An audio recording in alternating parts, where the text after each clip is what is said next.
Stimulating hormone के द्वारा thyroid gland को कंट्रोल किया जाता है और थायराइड ग्लैंड इसी के अनुसार T3 और T4 का सिक्रीशन करता है।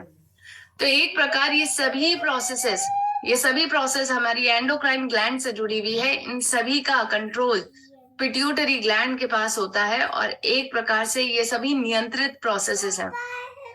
नियंत्रण के साथ ही इसको आपकी बॉडी में रिलीज किया जाता है, जितनी जरूरत आपकी है उसके अनुसार किया जाता है। ये T3 और T4 हार्मोन के अनेकों काम हैं। अगर आप समझे तो सबसे पहला काम मैंने आपको बताया है कि ये मेटाबॉलिक एक्टिविटीज को रेगुलेट करता है। आपकी बॉडी में मेटाबॉलिज्म यानी चयापचय क्रिया सही से हो उसके लिए मददगार होता है।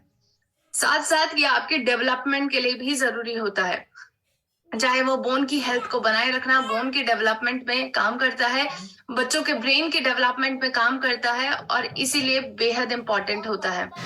इवन जो बच्चा गर्भ में पल रहा है उसके लिए भी T3 और T4 हार्मोन्स की जरूरत होती है, क्योंकि उसके डेवलपमेंट के लिए इन दोनों हार्मोन्स की जरूरत होती है। ये डाइजेशन में हेल्प करता है। इसी के साथ साथ अगर आप देखिए ये किडनी की हेल्थ को बनाए रखता है, आपके ब्लड में कैल्शियम के लेवल को कम करता है।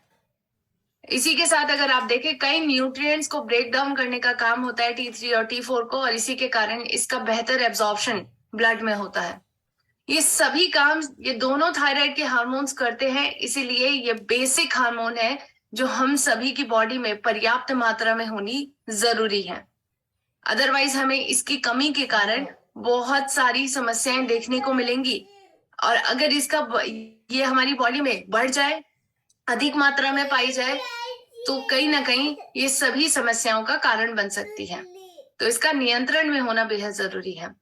और हम सभी जान चुके हैं कि अगर ये नियंत्रण में नहीं होता है तभी बीमारी पनपती है, और इसे हम कह सकते हैं कि TSH जब हाई हो जाता है और T3 और T4 हार्मोन जिसको हमारा थायराइड ग्लैंड रिलीज करता है वो कहीं ना कहीं कम हो जाते हैं, तो इसी के कारण हाइपोथायराइडिज्म की समस्या होती है। तो आप सभी आई होप जान गए होंगे कि थायराइडिज्म यानी हाइपोथायराइडिज्म किसके कारण होता है। जब आपका थायराइड नॉर्मल लेवल में से निम्न से भी कम लेवल में थायराइड के ग्लैंड्स को यानी T3 और T4 के हार्मोन्स को सिक्रीट करना शुरू करता है, यानी नॉर्मल लेवल से कम सिक्रीशन करता है, वो स्लो हो जाता है काम करने में, और इसके कारण TSH की मात्रा आपकी बॉडी में हाई हो जाती है, क्योंकि इसको पिट्यूटरी ग्लैंड कहीं ना कहीं सिक्रीट करता है। तो उसको ज्यादा TSH सिक्रीट करना होता है T3 और T4 को जगाने के लिए, थायराइड को जगाने के लिए। तो जब आपकी बॉडी में इस प्रकार की इस सिचुएशन आ जाए जबकि TSH की वैल्यू हाई हो और T3 और T4 की वैल्यू लो हो, तो तब आपको हाइपोथायराइडिज्म की समस्या होती है। अगर आप हाइपोथायराइडिज्म की समस्या समझें तो हम मेनली इस पे क्यों बात कर रहे हैं, इसके लिए मैं आपको बताना चाहूंगी, क्योंकि मैक्सिमम केसेस जो थायराइड से रिलेटेड होते हैं, लगभग 90% केसेस ऐसे होते हैं जो हाइपोथायराइडिज्म की समस्या के कारण ही होते हैं, यानी जिसमें T3 और T4 का सिक्रीशन कम हो जाता है। तो इसीलिए हमें समझना जरूरी है डिटेल में हाइपोथायराइडिज्म को। अगर आप समझे, हाइपोथायराइडिज्म के कई लक्षण होते हैं जिसके कारण हमारी बॉडी में अनेकों प्रकार के लक्षण और समस्याएं आपको देखने को मिलती हैं। शॉर्ट टर्म में अगर आप देखें, कम समय में आपको ऐसा लगेगा कि आपकी पूरी बॉडी थकी हुई है, आपको बहुत ही डिप्रेस फील होगा, मेंटली भी आपको ऐसा लगेगा कि आप थक चुके हैं, फिजिकली भी ऐसा लगेगा आपको कि आप थक चुके हैं। इसी प्रकार अगर आप देखें, इसके कारण वेट बहुत ज्यादा बढ़ता है, वेट इंक्रीज होता है, और इसी के कारण आप ओबेसिटी के शिकार हो जाते हैं। इसी के साथ साथ अगर आप देखें, आपकी स्किन ड्राई रहेगी, इसी के साथ इसमें हेयर फॉल बहुत ज्यादा देखा जाता है, और इरेगुलर पीरियड्स महिलाओं में इसमें समस्या देखी जाती है। ये तो शॉर्ट टर्म समस्या है। अगर आप देखें लॉन्ग टर्म इसके क्या लक्षण आपकी बॉडी में पाए जाएंगे, आपको कई प्रकार की समस्याएं हो सकती हैं इसके कारण, जैसे हार्ट की समस्या हो सकती है, क्योंकि इसमें कहीं ना कहीं इंसुलिन का प्रोडक्शन भी रुक जाता है। कहीं ना कहीं अगर आप देखें, हाइपोथायराइडिज्म हमारे हार्ट के डेवलपमेंट के लिए भी जरूरी होता है, उसके फंक्शन को बनाए रखने के लिए जरूरी होता है, इसलिए हार्ट के इश्यूज भी यहाँ पर देखने को मिलते हैं। इनफर्टिलिटी की समस्या यहाँ देखने को मिलती है। जॉइंट इश्यूज यहाँ पर देखने को मिलते हैं, और लंबे समय तक ये बीमारी अगर आपके पास रही, आपके अंदर रही, तो ये आपको मोटापे का शिकार जरूर बनाएगी। तो एक प्रकार से हम सभी व्यक्ति को समझना जरूरी है, और स्पेशली महिलाओं को समझना जरूरी है कि कहीं ना कहीं हमें इस हाइपोथायराइडिज्म की प्रॉब्लम से निजात पानी है, क्योंकि ये हाइपोथायराइडिज्म की समस्या में 60% महिलाएं आज के वक्त पे ऐसी हैं जिनको पता ही नहीं है कि उनको हाइपोथायराइडिज्म की समस्या भी है, क्योंकि इस बीमारी के साथ एक बहुत बड़ा स्टिग्मा जुड़ा हुआ है। ये स्टिग्मा अगर आप देखें तो ये एक भय है, ये एक डर है जो हम सब व्यक्तियों के अंदर पाया जाता है कि अगर हमें थायराइड हो गया तो हमें जिंदगी भर दवाइयों पे गुजारना होगा। अगर हमें थायराइड हो गया तो जिंदगी भर के लिए हमें डॉक्टर्स के चक्कर लगाने होंगे। अगर हमें थायराइड हो गया तो ये डर व्यक्ति के अंदर बना होता है कि ये तो लाइलाज बीमारी है, इसका तो कोई इलाज ही नहीं है। सॉरी, ये तो लाइलाज बीमारी है, इसका तो कोई इलाज ही नहीं है। तो आखिर जिस बीमारी का इलाज नहीं है तो उसको जान के क्या फायदा। तो इस प्रकार की समस्याएं, इस प्रकार की मेंटालिटी के साथ आज के वक्त में कई इंसान रह रहे हैं। साथ खासकर 60% वुमेन आज के वक्त पे ऐसी हैं जो डायग्नोज नहीं करवाना चाहती हैं अपनी थायराइड की समस्या को। लेकिन आज हम उनके लिए एक ऐसा सॉल्यूशन, हर किसी के लिए एक ऐसा सॉल्यूशन लाएंगे जिससे आप सभी का डर दूर हो जाएगा। जो ये डर हमारा थायराइड की समस्या के साथ जुड़ा है, हाइपोथायराइडिज्म के साथ जुड़ा है, आज वह दूर करने के लिए हम सबसे पहले आपको कहेंगे कि आप बिना झिझक, बिना डरे थायराइड की टेस्ट जरूर करवाएं, क्योंकि जब तक आप डायग्नोज नहीं करवाएंगे तब तक आपको समस्या भी समझ में नहीं आएगी। इसीलिए सबसे पहला काम आप सभी का जो है वह है थायराइड को टेस्ट करवाना। जब आप थायराइड को टेस्ट करवाएंगे तब जाकर हम आज आपको सॉल्यूशन समझाएंगे। सॉल्यूशन अगर आप समझें कि किस प्रकार से हम थायराइड को दूर कर सकते हैं, आज के वक्त पे जो सॉल्यूशन हमारे पास प्राकृतिक सॉल्यूशन पाया गया है जिससे आप अपनी थायराइड की बीमारी को प्राकृतिक तरीके से ही दूर कर सकते हैं, उसके लिए आप गामा ओरिजिनॉल का इस्तेमाल कर सकते हैं। जी हाँ, आज के वक्त पे ये प्रूवन हो चुका है, साइंटिफिकली इसको प्रूव किया गया है कि हाइपोथायराइडिज्म की समस्या के लिए एक बेहतरीन उपचारक की तरह काम करता है हमारा गामा ओरिजिनॉल। ये स्टडी आप देख सकते हैं जिसमें साफ तौर पर बताया गया है कि अगर आप सिंगल ओरल डोजेस 300 mg की लेते हैं गामा ओरिजिनॉल की, तो कहीं ना कहीं आपके बॉडी में जो बढ़े हुए TSH का लेवल है, थायराइड स्टिमुलेटिंग हार्मोन, जो हमारा पिट्यूटरी ग्लैंड, जो हमारे ब्रेन में मास्टर ग्लैंड है, वो सिक्रीट करता है, उस TSH के बढ़े हुए लेवल को कम करने में मददगार साबित होता है गामा ओरिजिनॉल। साथ साथ ये आपके T3 और T4 के लेवल को नहीं बदलने देता, यानी जितना वो प्रोड्यूस हो रहा है उसकी मात्रा को बनाए रहता है, साथ साथ TSH के लेवल को कम करता है। तो इसके कारण आपकी बॉडी में जो हाइपोथायराइडिज्म के रिस्पॉन्स हैं उनको कम करने में मददगार साबित होता है गामा ओरिजिनॉल। साथ साथ यहाँ पर ये भी देखा गया है कि ये हमारे डायरेक्टली बहुत बड़े मास्टर ऑर्गन जो सभी चीजों को कंट्रोल करके रखता है, दैट इज हाइपोथैलेमस। ये हाइपोथैलेमस को कंट्रोल करता है, ये हाइपोथैलेमस के पास डायरेक्टली जाके कांटेक्ट करता है। आप इस चीज को इस तरीके से समझ सकते हैं, इस मैकेनिज्म को, कि गामा ओरिजिनॉल किस प्रकार से आपकी हाइपोथायराइडिज्म की समस्या को कम निजात पा जाता है, यानी आपकी सॉल्यूशन की तरह काम करता है। इसको आप ऐसे समझ सकते हैं कि पिट्यूटरी ग्लैंड हमारा मार्केटिंग एडवाइजर है, पिट्यूटरी ग्लैंड हमारा मार्केटिंग एडवाइजर है, और थायराइड जो T3 और T4 का सिक्रीशन कर रहा है ये एक प्रकार के एम्प्लॉय है। तो T3 और T4 जो सिक्रीट कर रहा है, ये एम्प्लॉयज जो है वो किसके अंडर काम करेंगे? वो मार्केटिंग एडवाइजर की तरह अंडर काम करेंगे, जो हमारा पिट्यूटरी ग्लैंड है। लेकिन कहीं ना कहीं हमारी बॉडी में पिट्यूटरी ग्लैंड किसी प्रकार के इंस्ट्रक्शंस को नहीं जारी कर रहा है, और इन इंस्ट्रक्शंस को नहीं जारी करने के कारण T3 या T4 अच्छी तरीके से काम नहीं कर रहे हैं। T3 और T4 स्लो हो चुके हैं, लेकिन TSH के इंस्ट्रक्शंस के कारण भी वो काम नहीं कर पा रहे हैं। तो इसीलिए कहीं ना कहीं T3 और T4 के काम को सही से करने के लिए हमें बुलाना पड़ रहा है हाइपोथैलेमस को। हाइपोथैलेमस आप मान सकते हैं कि ये कंपनी के सीईओ है।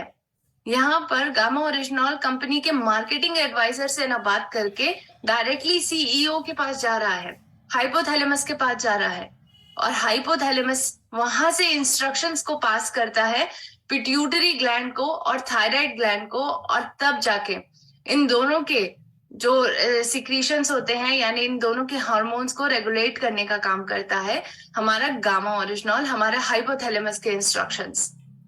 तो एक प्रकार से है ना ये मैजिकल पिल, क्योंकि ये आपके हाइपोथैलेमस से कांटेक्ट करता है, ये आपके हाइपोथैलेमस को बोलता है, उसको याद दिलाता है कि ये दोनों हार्मोन सही से काम नहीं कर रहे हैं। तब हाइपोथैलेमस वहां पर से इंस्ट्रक्शंस जारी करता है, पिट्यूटरी ग्लैंड को कहता है कि आप अपना TSH कम करें, और थायराइड को कहता है आप अपना T3 और T4 का लेवल मेंटेन करें। और इस प्रकार हमारी बॉडी में धीरे धीरे करके ग्रेजुअली हाइपोथायराइडिज्म की समस्या कम हो जाती है, और धीरे धीरे इसकी इस बीमारी का हमारे बॉडी से अस्तित्व ही मिट जाता है। तो आई होप आप सभी को ये मैकेनिज्म अच्छी प्रकार से समझ में आई होगी। यानी हमारा ब्रेन ही है जो इस समस्या को सही कर सकता है, और इस ब्रेन को स्टिमुलेट करता है gamma oryzanol. Gamma oryzanol brain में जाके एब्जॉर्ब होता है, हाइपोथैलेमस में जाके एब्जॉर्ब होता है। तो एक प्रकार से है ये हमारी मैजिकल पिल, हमारी मिराकुलस पिल, जो कहीं ना कहीं आपकी थायराइड की बीमारी को लाइलाज से इलाज लायक बनाता है। जी हाँ, ये सभी वह व्यक्ति हैं जिन्होंने अपनी थायराइड की समस्या को टाटा बाय बाय कहा है। गामा ओरिजिनॉल का इस्तेमाल करके उन्हें थायराइड से राहत मिली है। जिस प्रकार वो कई सालों से सिर्फ और सिर्फ दवाइयों के अनुसार ही जी रहे थे, उनकी दवाइयां छुड़ाई है हमारे गामा ओरिजिनॉल ने। ये डॉक्टर SP बायत्रा जी भी कहते हैं, आज के वक्त पे कई ऐसे डॉक्टर्स हैं, बहुत ही वेल एजुकेटेड डॉक्टर्स हैं ये सभी, जो मानते हैं कि गामा ओरिजिनॉल का इस्तेमाल करने से जो एक वक्त पे थायराइड, जो मेडिकल के चैप्टर्स में ऐसा कहा जाता था कि थायराइड का कोई भी परमानेंट इलाज नहीं है, इसको सिर्फ मैनेज किया जा सकता है, इसको दवाइयों के द्वारा बाहरी तौर से T4 को हम ले सकते हैं और तब हम इसे मैनेज कर सकते हैं। T4 को लेते हैं और T4 हमारी बॉडी में लिवर में T3 में कन्वर्ट हो जाता है। हमारी बॉडी में सबसे ज्यादा मात्रा में T3 का इस्तेमाल किया जाता है। T3 हमारे दो हार्मोन्स हम सभी जानते हैं जो थायराइड प्रोड्यूस करता है। थायराइड ग्लैंड T3 और T4 को प्रोड्यूस करता है, और सबसे ज्यादा हमारी बॉडी में जो इस्तेमाल होता है वो T3 का होता है।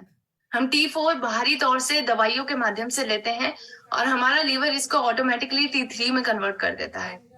तो ये प्रक्रिया चलती थी, दवाइयों के माध्यम से बाहर से रेगुलेट किया जाता था आपके थायराइड हार्मोन को। लेकिन कहीं ना कहीं आज मेडिकल के चैप्टर्स में ये कहा गया है कि थायराइड को क्योर किया जा सकता है। डॉक्टर SP बायत्रा जी भी ऐसा मानते हैं, जो जाने माने डॉक्टर हैं सर गंगाराम हॉस्पिटल में। सर साफ तौर पे कहते हैं कि डाइट तो बहुत बड़ा भाग निभाती ही है थायराइड की कंडीशन को बेहतर करने के लिए, लेकिन साथ साथ अगर आप नेचुरल एंटीऑक्सीडेंट जैसे गामा ओरिजिनॉल का इस्तेमाल करेंगे, जो राइस ब्रांड से एक्सट्रैक्ट किया जाता है, तो आपकी थायराइडिज्म की प्रॉब्लम से आपको निजात पा सकते हैं, आप इसको सही कर सकते हैं। इसी के साथ साथ अगर आप देखें, हाइपोथायराइडिज्म को सही करने के लिए, गामा ओरिजिनॉल का इस्तेमाल करने के लिए हम सभी आज इस मुहिम पे चल रहे हैं, जो जन जन तक हमें इंफॉर्मेशन इसकी पहुंचानी है, लोगों को इसके बारे में बताना है। यही काम न्यूज़पेपर के माध्यम से भी किया जा रहा है, आर्टिकल्स के माध्यम से किया जा रहा है। आप देख सकते हैं बिजनेस भास्कर में ये हमारा आर्टिकल पब्लिश किया गया है, जहाँ पर कहा गया है कि हाइपोथायराइड के लिए गामा ओरिजिनॉल को स्वीकृति दी गई है। जी हाँ, आज हमारे भारत में केंद्र सरकार ने भी थायराइड के इलाज के लिए प्राकृतिक एंटीऑक्सीडेंट जैसे गामा ओरिजिनॉल को न्यूट्रास्यूटिकल के तौर पे स्वीकृति दी गई है। यह भी कहा गया है कि इसके अंदर फेरुलिक एसिड ईस्टर का मिश्रण है। ये एक बायोएक्टिव यौगिक अंकुरित ब्राउन राइस और राइस ब्रांड में पाया जाता है। इसे सप्लीमेंट के तौर पर लेने से कई फायदे होते हैं। सर गंगाराम हॉस्पिटल के डॉक्टर SP बायत्रा का कहना है कि गामा ओरिजिनॉल जैसे प्राकृतिक एंटीऑक्सीडेंट हाइपोथायराइड के इलाज में बेहद प्रभावशाली हैं। विभिन्न अध्ययनों में ये बात आई है, और एक प्रकार से अगर आप देखें, similar article the public site newspaper Jaipur में भी पब्लिश हुआ है, जहां पर बताया गया है कि गामा ओरिजिनॉल कितना बेहतरीन उपाय है हाइपोथायराइडिज्म के लिए, हाइपोथायराइडिज्म की समस्या के लिए। अब हम जानेंगे डॉक्टर योगेश शर्मा जी से। योगेश शर्मा जी जाने माने डॉक्टर हैं ये, और आरवी हॉस्पिटल में ये कार्यरत है। आज के वक्त पे 20 साल का इनका एक्सपीरियंस है एज अ जनरल फिजिशियन, और कहीं ना कहीं ये आपको बताएंगे, आज अवेयर करवाएंगे कि किस प्रकार गामा ओरिजिनॉल बेहतरीन काम करता है हाइपोथायराइडिज्म की समस्या से। तो आप इनको ध्यान पूर्वक सुने।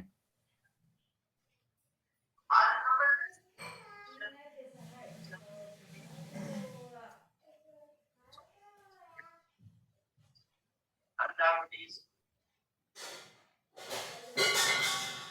because it's antioxidant effect, it's anti-diabetic effect, cholesterol, benefit you from multiple ways. तो आप सभी ने आई होप सुना होगा कि डॉक्टर साहब ने साफ तौर पे कहा है कि हाइपोथायराइडिज्म के शिकार जो व्यक्ति है उनको गामा ओरिजिनॉल लेने की जरूरत है, एंटीऑक्सीडेंट्स लेने की जरूरत है। ये T3 और T4 को मैनेज करने का काम करता है, साथ साथ आपके TSH के लेवल को भी मैनेज करता है। आपकी बॉडी में जितने लेवल पे, जितनी मात्रा पे T3 और T4 का सिक्रेशन हो रहा है उसको कम नहीं होने देता है। साथ साथ ये बेनिफिशियल होता है सभी शुगर पेशेंट्स के लिए भी, तो इसका इस्तेमाल करना हम सभी के लिए जरूरी है। इसी के साथ साथ आप इस वीडियो को जाके देख सकते हैं हमारे channel forever healthy Vidisha YouTube channel पे। वहां पर आपको ये वीडियो मिल जाएगी, और डिटेल में जो मैम ने चर्चा की है योगेश शर्मा सर के साथ, तो आप उसको जाके जरूर देख सकते हैं। आज के वक्त पे भारत में भी गामा ओरिजिनॉल को अनुमोदित न्यूट्रास्यूटिकल की कैटेगरी में रखा गया है। जी हाँ, इस कैटेगरी में इसे भारत सरकार ने 2016 में ही रख दिया था FSSAI के द्वारा। और इससे इसका मतलब ये है कि कोई भी व्यक्ति जो 18 साल का है या 18 साल से ऊपर है वो इसको अपनी डेली डाइट में ले सकता है। डाइट का हिस्सा इसको बनाना बेहद जरूरी है, क्योंकि ये आपको थायराइड की समस्या से निजात दिला सकता है। आज के वक्त पे 70 सालों से 70 से भी ज्यादा कंट्रीज इसका इस्तेमाल करती आ रही हैं। जापान में इसका स्पेसिफिकली इस्तेमाल किया जाता है महिलाओं के द्वारा इस थायराइड की प्रॉब्लम से निजात पाने के लिए, क्योंकि महिलाएं सेंसिटिव होती हैं T3 और T4 हार्मोन्स के लिए। तो इसके कारण महिलाओं में इसकी सेंसिटिविटी ज्यादा होने के कारण ये प्रॉब्लम भी महिलाओं में ज्यादा देखी जाती है। तो जापान की महिलाएं तो अपने आप को स्वस्थ बना रही हैं गामा ओरिजिनॉल का इस्तेमाल करके। तो क्या हम सभी भारतीयों को नहीं इसको इस्तेमाल करना चाहिए? यहाँ भारत की महिलाओं को क्या इसको इस्तेमाल नहीं करना चाहिए? क्योंकि कहीं ना कहीं थायराइड की प्रॉब्लम भारत में भी पाई जाती है, महिलाओं में ज्यादा पाई जा रही है। तो आज उनको अवेयर होने की जरूरत है, गामा ओरिजिनॉल निरंतरता के साथ लेने की जरूरत है, क्योंकि ये उनको स्वस्थ बना सकती है और उन सभी व्यक्तियों को स्वस्थ बना सकती है जो थायराइड के शिकार हैं, जिनको हाइपोथायराइडिज्म की समस्या है। इसी के साथ साथ अगर आप देखें हाइपोथायराइडिज्म से अगर आपको मुक्ति पानी है जल्द से जल्द, उसके लिए आपको अपने लाइफस्टाइल मॉडिफिकेशन करना जरूरी है। अपने लाइफस्टाइल में कुछ चेंजेस करें, जिसमें सबसे पहला चेंज आप अपने नमक में करें। आप रॉक सॉल्ट का इस्तेमाल करना शुरू करें, जिसमें आपको आयोडीन की मात्रा ज्यादा मिलेगी। इसके कारण आपकी आयोडीन की डेफिशिएंसी के कारण जो हमारी थायराइड की समस्या होती है वह नहीं होगी। तो आप पर्याप्त मात्रा में आयोडीन का सेवन करें। दूसरा लाइफस्टाइल मॉडिफिकेशन जो आप सभी के लिए जरूरी है, जो कहीं ना कहीं हम भूल गए हैं टेक्नोलॉजी के कारण। आज हम सभी के पास सुविधाएं हैं फ्रिज की, तो हम फ्रिज का पानी पीते हैं, और इसी के कारण जो फ्रिज का ठंडा पानी हम आज के वक्त पे जिसका सेवन कर रहे हैं वो हमें बीमार बना रहा है। तो कहीं ना कहीं हमें पुराने तौर तरीकों की तरफ बढ़ना होगा, प्रकृति के साथ जुड़ना होगा, और कहीं ना कहीं जो अर्दन पॉट होते हैं यानी मिट्टी के घड़े होते हैं उसके अंदर पानी रखकर उसके पानी का सेवन करना जरूरी है। तो उसका इस्तेमाल आप सभी करें। साथ साथ जैसा कहा जाता है कि आप थायराइड की समस्या में ये ना खाएं, और कई प्रकार के परहेज करने होते हैं जिसमें हम तेल और हेल्दी फैट्स का सेवन नहीं करते हैं, लेकिन ऐसा बिल्कुल भी ना करें, क्योंकि हेल्दी फैट्स एक प्रोपोर्शन के लिए हम सभी के लिए जरूरी होते हैं। तेल और फैट का सेवन आपको करना चाहिए, ऐसा कहते हैं नेशनल इंस्टीट्यूट ऑफ न्यूट्रिशन के इंस्टीट्यूट साफ तौर पर बताता है कि हर एक व्यक्ति के लिए मिनिमम रिक्वायरमेंट ऑफ फैट लगभग 25 से लेकर 50 ग्राम तक की होती है पर डे। तो आप इतना सेवन जरूर करें, और ये इसके अनुसार भी डिपेंड करता है कि आप कितनी फिजिकल एक्टिविटी करते हैं। उसके अनुसार भी हमें फैट लेना होता है, ऑयल लेना होता है अपनी डाइट में। तो एक प्रकार से लगभग कम से कम 25 ग्राम का तो आप सेवन करें ही करें, क्योंकि ये आपकी हेल्थ के लिए जरूरी है।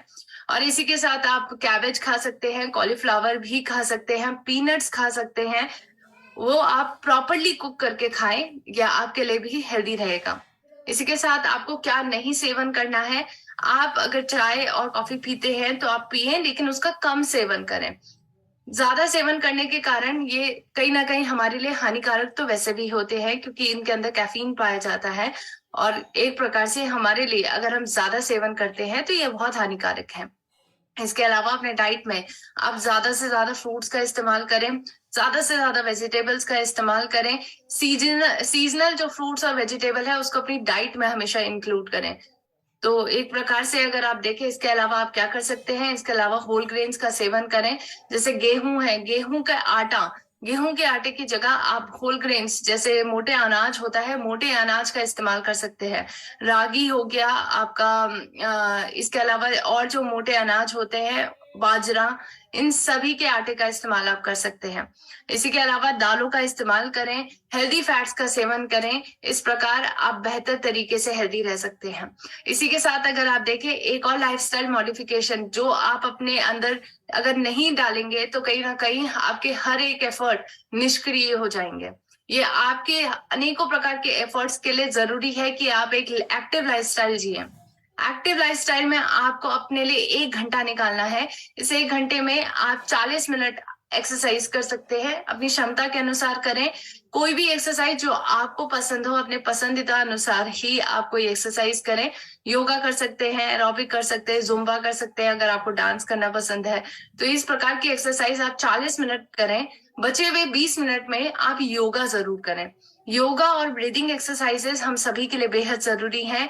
योगा और ब्रीदिंग एक्सरसाइजेस में अगर आप देखें, कई ऐसे पोजेस हैं, कई ऐसे आसन हैं और कई ऐसे ब्रीदिंग एक्सरसाइज है जिसके कारण हमारा थायराइड हार्मोन नियंत्रित होता है। अगर आप ब्रीदिंग एक्सरसाइजेस में देखें तो अनुलोम विलोम इसके लिए बेहतर होता है, उज्जाई प्राणायाम और इवन ओम चैंटिंग के द्वारा जो वाइब्रेशन हमारे गले में प्रोड्यूस होती है उसके द्वारा भी थायराइड हार्मोन स्टिमुलेट होता है। इसी प्रकार से कई ऐसे पोजेस है जो आप योगा में कर सकते हैं, और जिसमें आप देख सकते हैं हलासन और सर्वांगासन, ऐसे कई आसन हैं जो आपके थायराइड ग्लैंड को रेगुलेट करते हैं। तो एक प्रकार से आप इन सभी को कर सकते हैं, और 20 मिनट योगा आप जरूर करें, 40 मिनट एक्सरसाइज करें, 1 घंटा अपने आप के लिए जरूर निकालें। इसी के साथ साथ एक्टिव लाइफस्टाइल जिए, बेहतर लाइफस्टाइल जिए, तनाव मुक्त रहें। तनाव मुक्त रहना हम सभी के लिए जरूरी है। तनाव को अपने जीवन से बाहर निकाल दें और एक ऐसी लाइफस्टाइल जिए जो फ्री हो सभी प्रकार के डिजीजेस की।